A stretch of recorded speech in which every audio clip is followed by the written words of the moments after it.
క్రీస్తునందు ప్రియమైన సోదర సహోదరులకు ప్రభువైన యేసు క్రీస్తు నామములో మీకు వందనాలు శుభములు తెలియజేస్తున్నాను. ఈ యొక్క వీడియో షార్ట్ మెసేజ్ ద్వారా మరొకసారి మిమ్మల్ని కలుసుకోవడానికి దేవుడు నాకు ఇచ్చినటువంటి గొప్ప అవకాశం కొరకు దేవునికి ఎన్నో స్తుతులు స్తోత్రాలు చెల్లిస్తున్నాను. ప్రియులారా, ఈరోజు వాక్యము చేత మిమ్మలను బలపరిచే ముందు మీ అందరికీ కూడా ఒక ప్రేమతో ఒక మనవి చేస్తున్నాను.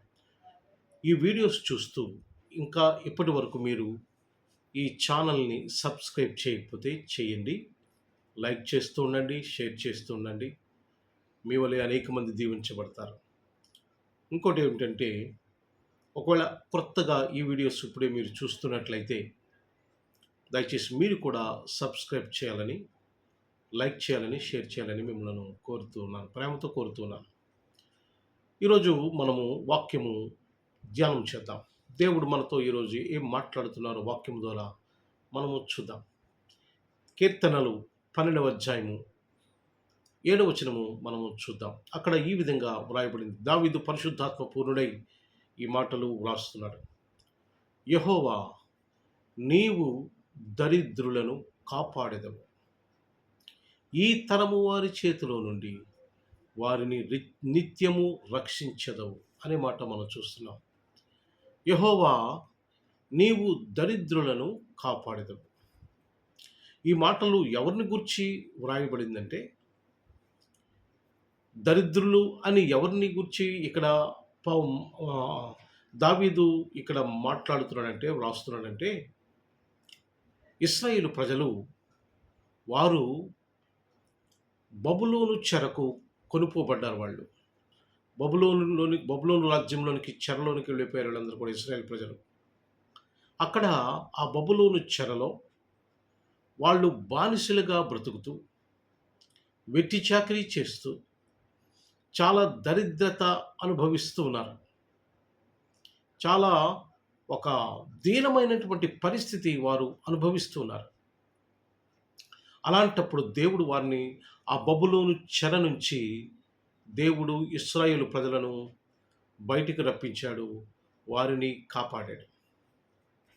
ఆ సందర్భాన్ని ఉద్దేశిస్తూ దావీదు ఈ మాటలు వ్రాస్తున్నాడు.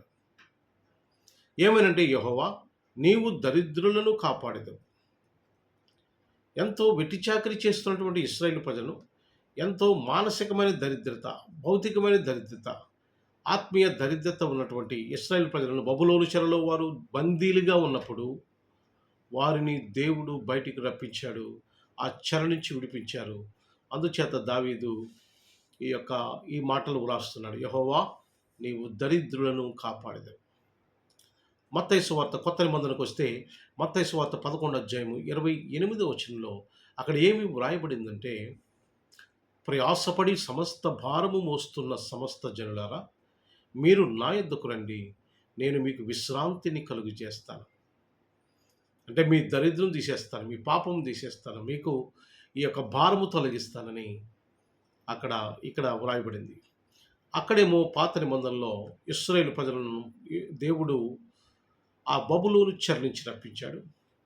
ఇక్కడ నూతన నిబంధనలో మిమ్మలను ఆ చెర నుంచి, ఆత్మీయమైన చెర, మనకు కనిపించిన చెర నుంచి మిమ్మల్ని విడిపిస్తాను, మీకు విశ్రాంతిని కలుగు చేస్తానని నూతన నిబంధనలో మనం చూస్తున్నాం.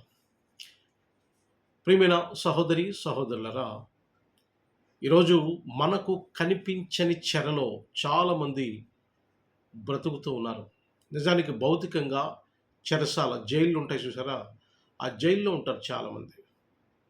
కానీ జైలు బయట ఉన్న వాళ్ళు కూడా చాలామంది చెరసాలలో బ్రతుకుతున్నారు, చెరలో బ్రతుకుతున్నారు, బందీలుగా బ్రతుకుతున్నారు. స్వతంత్రత లేకుండా, ఏ విధమైనటువంటి ఒక అభివృద్ధి, సంతోషము, సమాధానం లేకుండా ఈ యొక్క చెరలో బ్రతుకుతున్నారు చాలామంది. ఆ చెర ఏమిటో తెలుసా? మూఢనమ్మకాలు అనే చెర. ఏమండి, మానసిక పరిపక్వత లేకపోవడం చెర, అజ్ఞానము అనేటువంటి చెర, ఆత్మీయమైన చెర, దేవునిని ప్రేమించలేనటువంటి తత్వము, అది కూడా ఒక చెరే. కనుక గమనించండి, ఈరోజు చాలామంది ఈ యొక్క అజ్ఞానమైనటువంటి చెరలో, ఆత్మీయ పరిపక్వత లేకుండా, ఆత్మీయమైన చెరలో దేవుడు అంటే ఏంటో తెలుసుకోకుండా ఆ చెరలో చాలామంది జీవిస్తూ ఉన్నారు.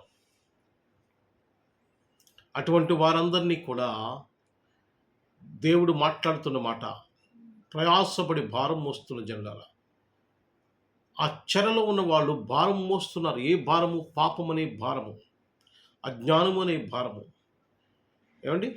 అలాగే మూఢనమ్మకాలు అనే భారము.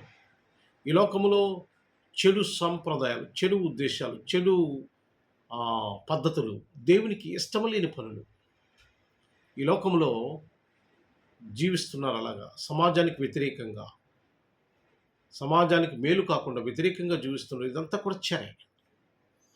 ఈ చెరలో ఎవరైతే జీవిస్తున్నారో వారిని కూడా దేవుడు కాపాడాలని ఆశపడుతున్నాడు. ఆయన చిత్తమైనది కనుక, if you want to be released from captivity, ఆ బందీలో నుంచి మీరు విడుదల పొందాలని ఆశపడుతున్నట్లయితే, God is ready to deliver you from the captivity.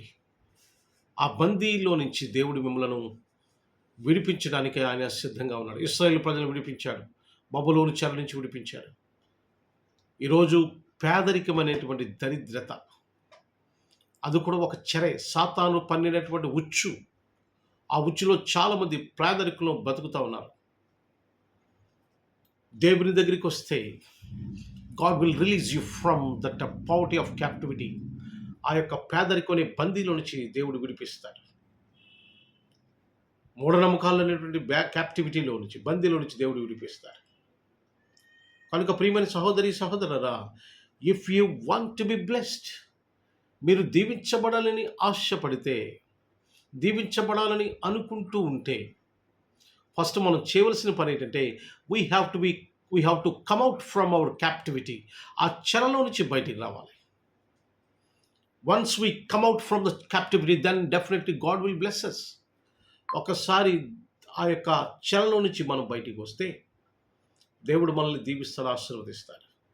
కనుక ఈ రకరకాలైనటువంటి మనకు కనిపించని బందీ, అదే చెర.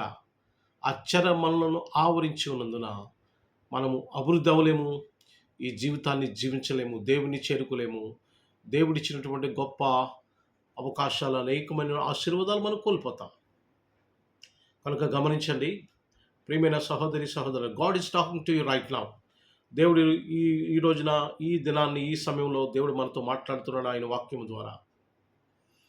We have to come out from that captivity of sin, captivity of poverty, captivity of superstitions, captivity of foolishness. అజ్ఞానం అనే చెర, మూఢనమ్మకాలనే చెర, పేదరికం అనే చెర, పాపం అనే చెర నుంచి బయటికి రావాల్సిన పరిస్థితి ఉంది. ప్రియులారా, ఈరోజు ఈ వీడియో చూస్తున్నవారు, ఒకవేళ మీరు ఏదైనా చెడు అలవాట్లు అనేటువంటి క్యాప్టివిటీ, అది కూడా బందీ. చెడు అలవాట్లు చాలామంది మానలేరు, కానీ విడిచిపెడితే దేవుడు అంటున్నాడు, ఆ చెడు అలవాట్లు విడిచిపెట్టి దేవుని దగ్గరికి వస్తే దేవుడు దీవిస్తాడు, ఆశీర్వదిస్తాడు. Do not be in captivity as captive. బందీగా ఉండొద్దు, బందీఖానాలో బందీగా ఉండొద్దు. God made us to be free. దేవుడు మనల్ని స్వతంత్రులుగా చేశాడు. మనం అనేకమైనటువంటి బందీఖానాలు, మనం చెరను ఏర్పాటు చేసుకుని ఆ చెరలోనే ఉండిపోతున్నాం. అసూయ అనేటువంటి చెర, అజ్ఞానం అనే చెర, ద్వేషము అనే చెర, కోపము అనే చెర, ఇలాగా ఇవన్నీ కూడా పాపం యొక్క సదృశ్యాలు. ఈ చెరలో బ్రతుకుతున్న వారు చాలామంది, they can't see the blessing of God. దేవుని ఆశీర్వాదం వారు చూడలేరు. కనుక I request all of you in the name of the Lord Jesus Christ. యేసుక్రీస్తు నామములో మీకు అందరికీ నేను మనవి చేస్తున్నాను, come out from the captivity. చెర నుంచి బయటకు రండి.